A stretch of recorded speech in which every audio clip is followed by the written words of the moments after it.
بسم الله الرحمن الرحيم.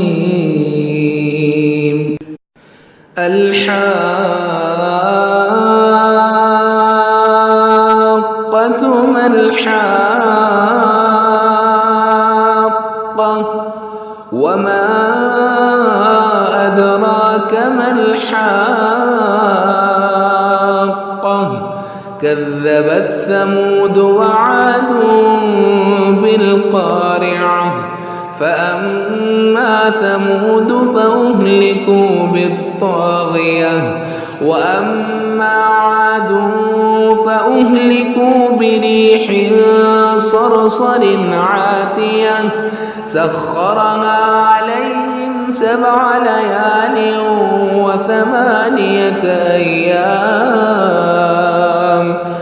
وثمانية أيام حسوما فترى القوم فيها صرعى كأنهم أعجاز نخل خاوية فهل ترى لهم من باقية وجاء فرعون ومن قبله والمؤتفكات بالخاطئة فعصوا رسول ربهم فأخذهم أخذة رابية إنا لما طغى الماء حملناكم في الجارية لنجعلها لكم تذكرة وتعيها أذن واعية فإذا نفخ في الصور نفخة واحدة وحملت الأرض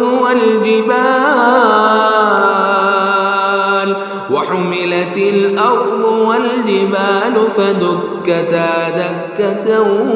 واحدة فيومئذ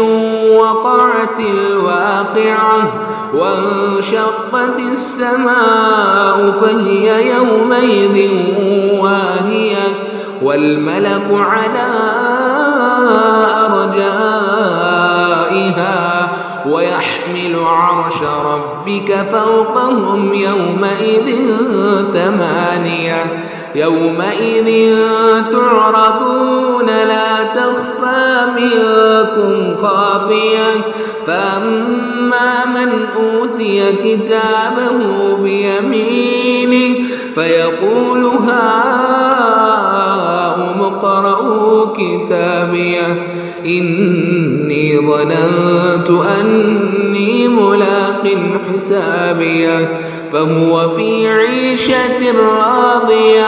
في جنة عالية قطوفها دانية كلوا واشربوا هنيئا بما أسلفتم في الأيام الخالية وأما من أوتي كتابه بشماله فيقول يا ليتني لم أوت كتابيه ولم أدر ما حسابيه يا ليتها كانت القاضية ما أغنى عني ماليه هلك عني سلطانيه خذوه فغلوه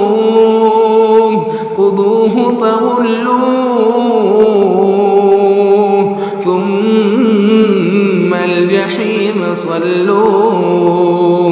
ثم في سلسلة ذرعها 70 ذراعا فاسلكوه إنه كان لا يؤمن بالله العظيم ولا يحض على طعام المسكين فليس له اليوم هاهنا حميم ولا طعام إلا من غسلين لا يأكله إلا الخاطئون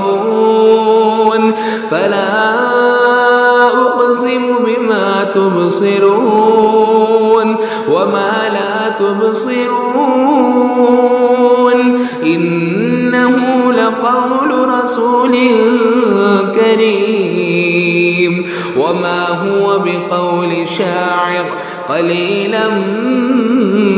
ما تؤمنون ولا بقول كاهن قليلا ما تذكرون تنزيل من رب العالمين ولو تقول علينا بعض الأقاويل لأخذنا منه باليمين